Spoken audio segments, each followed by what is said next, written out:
Right, so back at Superbooth 2025 with Bastien. I believe you've got some prototype modules or a prototype module in here. What is it? What's it all about? Yeah, so this is Tetrade, which is a dual 4-bit oscillator, and it has also its expander. The expander is only half working. There's still a lot of firmware to write, which I didn't have time yet to work on. So it's a 4-bit oscillator. So instead of a conventional oscillator, a linear oscillator which has linear waveform, it is a stepped waveform on 4 bits. So 4-bit will be 16 steps. So I can just patch the. It has each oscillator has a triangle output, sawtooth output, and square output. So let's see how the triangle looks.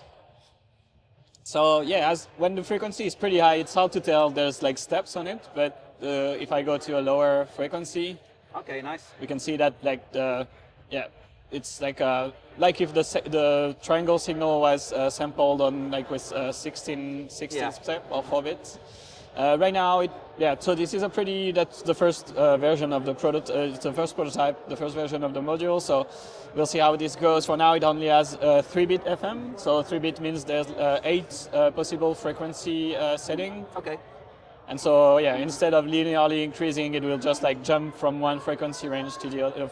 Okay, so when we talk about the oscillator, there's actually 2 oscillators in there, aren't there? Yeah, definitely. So one of them is going to produce vertical lines. Yeah. One of them is going to produce horizontal lines. Yeah, exactly. We can have a look at the other one. So, and they are fixed. I don't know. Yeah, I'm still decided. Still not decided if it will be maybe a bigger module with a couple more features or not. It's mostly a proof of concept for now. I knew how 3 bits looked in analog video modular with, for example, taking a linear oscillator into isoly will make a 3-bit waveform. Yeah. And I wanted to see how 4-bit, like an extra bit, would look.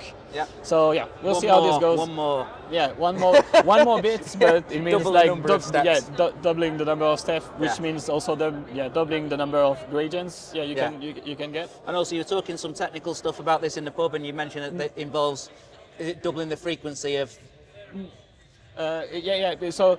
Basically, it runs out of counters. I mean, the waveform are made. You got a high frequency clocks that feeds the counter. Yeah. And like if you want a 1 megahertz triangle wave, 4-bit triangle wave, you need to run it at 16 megahertz. Yeah. And so each time you had 1 bit, you would need like to double the frequency. Yeah. And it's already kind of pushing. Like if I go all the way up, as you can see, it starts glitching because we're probably like quite pushing the counters, the clock frequency. Yeah. So right now we're in HD, so it's probably close to the pixel clocks, which is 70 megahertz. Yeah. Or it's probably half, like 30 megahertz. And so so that's quite a work in progress. So you'll see that there's a lot of glitches. So this is a triangle, 16-step triangle.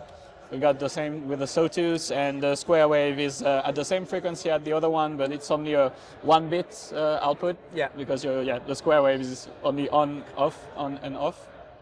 And I can patch the classic FM, like taking the vertical, like horizontal bars, but vertical synced oscillator in the FM.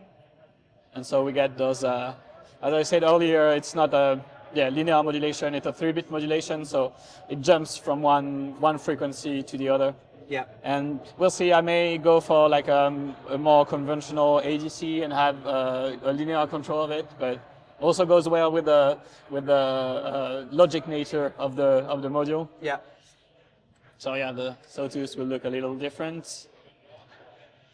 And the square wave, of course, will be only 2 frequency range, switching from one to the other. I mean, we can use different outputs to do different colors. Yeah, definitely. So for now we'll just have a look at the single waveforms.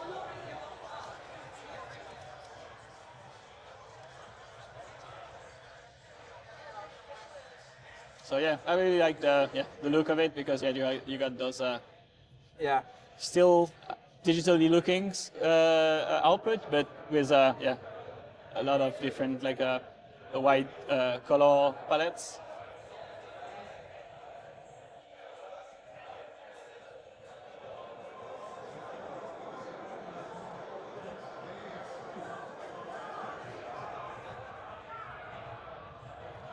Give a little bit of noisy glitch in the middle. Yeah, that's since we have the CV all the way up, it means that it reached the last frequency setting, which is probably too much. And as I said, it's I mostly like wrote a little bit of code to have it running. I mean, because there's a FPGA inside that takes the sync from the system and generate a locked clock from it.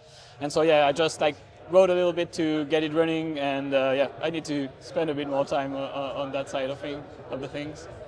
And then the expander, as I said earlier, the knobs and the 6 stop jack doesn't work for now. I still need to work on it, but the 6 bottom ones worked, and as it's shown the expander, so there's the reset part, so which isn't working right now, but it should be able to do some horizontal and vertical shifts by shifting like where the oscillator resets. And I mean, in theory, I got it in my mind, but I have to see if it works. And then it's also a shape expander, so it has 6 outputs, which are a combination of the H and V oscillator. Okay. And so it Can we take a look at those? Yeah, definitely. So this is So maybe we can revert back to just the feeding the red, maybe removing the modulation, and so this is the triangle, so average. So we are summing the horizontal and vertical triangle, So sum plus it's summing the 2 signal and dividing it by 2 to make an average of those, and that's why we got those diamond-looking shape. Molting to get the black and white. Yeah. Chunky diamonds. So And then of course, because that's coming off these 2 oscillators, I think we can still modulate. Yeah. Oh yeah, because it's it's an expander, so we cannot see it.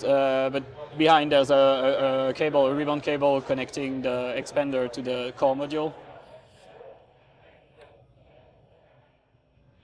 And so then we got also min and max. They're actually analog logic combination. So that's the same thing you got on the LZX Arch or even the DSG, the more recent analog logic module from LZX. And initially I wanted to go for bitwise logic operation, so like ending each bit of the horizontal and the vertical, but it was too complex to do it on such a small module, and so we got triangle combinations as well as sawtooth. What am I doing there? So you're modulating the. So as with like a linear oscillator, usually modulating the vertical oscillator with a high frequency signal will make kind of a weird thing because it's. I really want to go maybe into there. Yeah, here would be more like sensible. Yeah, but still quite glitchy. Yeah, it's really nice actually. It's kind of some nice sort of looks and textures from this. I feel like it's a good like in between the really like digitally looking stuff, and you still get a bit of gradients. And if you stand a bit far away, you may not see the the steps. As I was saying, also like the higher the frequency, you see less of the steps.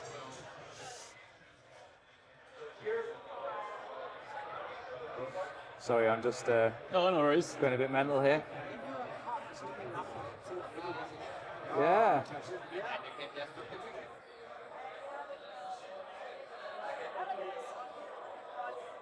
Nice. And using different outputs, we'll get different color shades.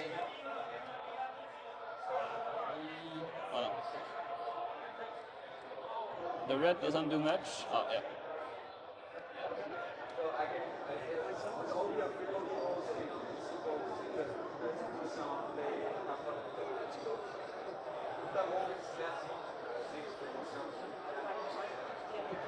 Cool. Yeah. Yeah, I think that's pretty much it. You'll have more news about it once I made more progress on that. You've seen it here first? Yeah. Seen on TV at Superbooth. Brilliant.